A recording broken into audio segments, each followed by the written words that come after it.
ছেলের বিয়ের আগে আমার নিজের দিদিই বলল, গোপা, চাকরি করা মেয়ের সাথে ছেলের বিয়ে একদম দিস না। চাকরি করা মেয়েগুলো একদম ভালো হয় না। তুই কি ভাবছিস ওই মেয়ে সংসার করবে? ওহ, ওই সাজগোজ করে বেড়াবে, কোমর দুলিয়ে দুলিয়ে অফিস যাবে, বর থাকতেও অফিসে বসে অন্য ছেলের সাথে প্রেম করবে। ভাবলাম হতেও পারে, আমার দিদি তো, তাই মুখের উপর কিছু বললাম না। কথাটা শুনে নিজের মধ্যেই রেখে দিলাম। ছেলের বিয়ে কিন্তু চাকরি করা মেয়ের সাথেই দিলাম। আমার বিশ্বাস হয় না চাকরি করা মেয়েরা খারাপ হয়। যদি হয় তাহলে নিজের চোখেই না হয় দেখব। ছেলের বিয়েতে এসে ওই দিদিই বলল, চাকরি করা মেয়ের সাথেই তাহলে ছেলের বিয়ে দিলি, দেখিস তোর অবস্থা কি হয়। আমি বলেছিলাম, দেখেই না কি হয়। বিয়ের 2 মাস কেটেছে। আমার ছেলে আর বৌমা দুজনেই চাকরি করে।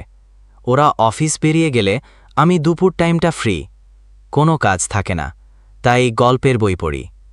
আমাদের প্রতিবেশিনী মালিনীদি দুপুরবেলা একদিন বাড়িতে এলো। আমি গল্পের বই পড়ছি দেখে মালিনীদি বলল, গোপাদি, তুমি সিরিয়াল দেখো না? বললাম, সিরিয়াল দেখি না।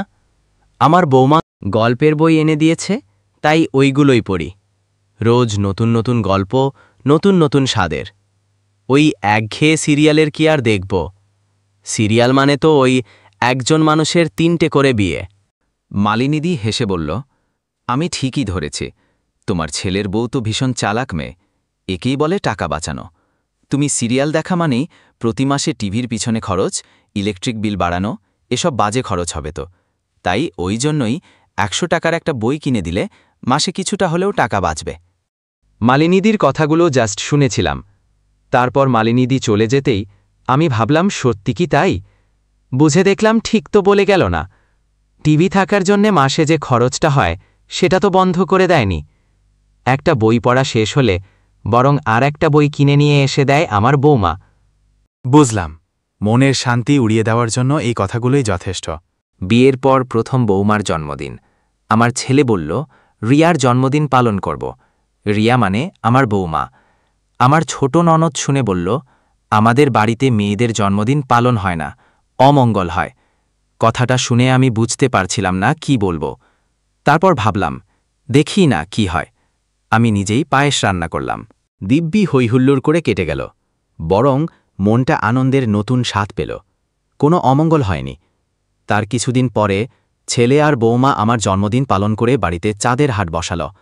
আত্মীয় স্বজনদের নিমন্ত্রণ করল। অনেকেই এসেছিল।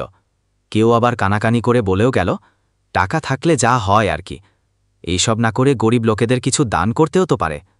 বুঝলাম, মানুষ সব কিছুতেই বাঁকা চোখে দেখে। একদিন আমার ছোট বোন ওর ছেলের বউকে নিয়ে আমাদের বাড়ি বেড়াতে এলো। ততদিনে আমার ছেলের বিয়ের 1 বছর কেটে গেছে।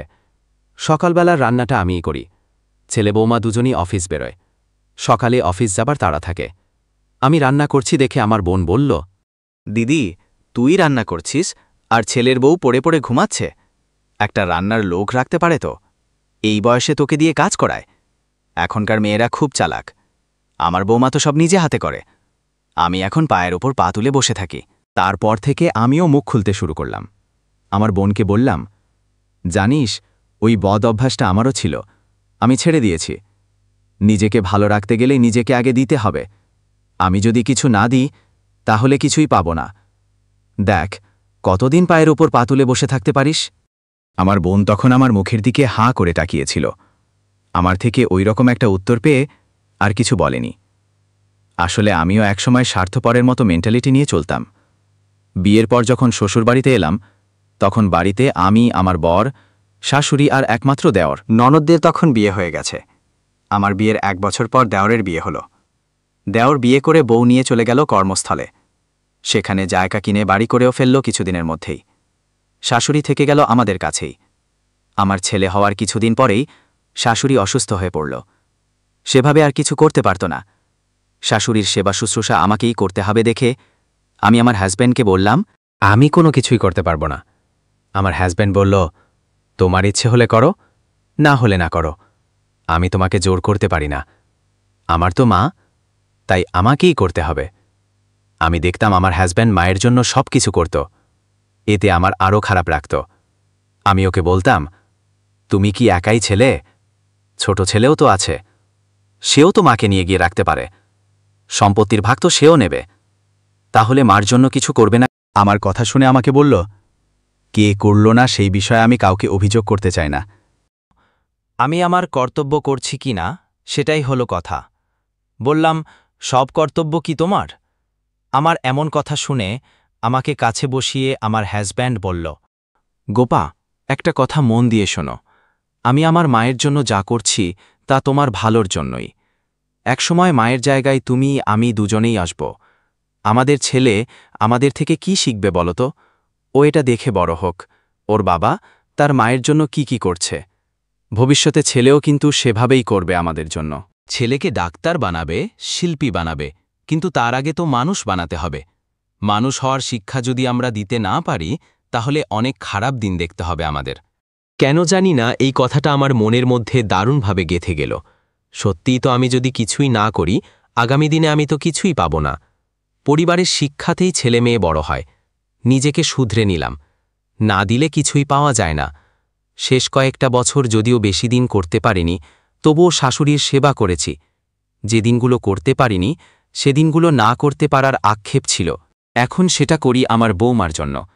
তাই এখন ভাবি, আমি যদি পায়ের উপর পা তুলে বসে থাকি, তাহলে সেটা ভালো দেখায় না। বৌমার থেকে আশা করার আগে আমাকে ভাবতে হবে, আমি বৌমাকে কি দিয়েছি। বৌমা আমার থেকে অনেক ছোট, ওর থেকে অনেক আগে আমি পৃথিবীতে এসেছি। অভিজ্ঞতা অনেক বেশি আমার। বড় গাছের ছায়ায় ছোট গাছটা একদিন বড় হয়ে যাবে, সেদিন সে ফুল ফল ঠিক দেবে। তাই তার আগে মাথার ওপর বড় ছাতা হয়ে আমাকেই থাকতে হবে।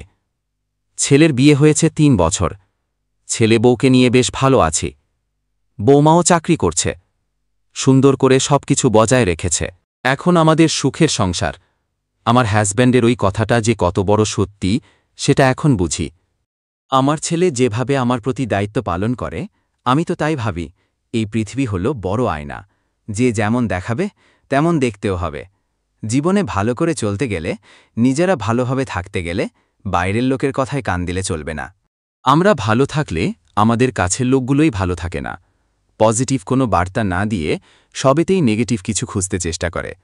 বাইরের লোকের কথায় যদি কান দিতাম, তাহলে আজ যে এতটা ভালো আছি, এই ভালো থাকাটাও থাকতে পারতাম না। সংসার আমাদের, সংসার গড়ার দায়িত্বও আমাদের, কিন্তু সংসার ভাঙে বাইরের লোকের কথাতে। এই সত্য আমি বুঝেছি। তাই ভালোবাসতে হলে নিজের ছেলের সাথে ছেলের বউকেও ভালোবাসতে হবে বেশি। কারণ তার হৃদয়ে ভালোবাসা না জমালে সে আদৌ বাসবে তো? ভালোবাসা এমনি এমনি পাওয়া যায় না, ভালোবাসা দিলেই তবে ভালোবাসা মেলে।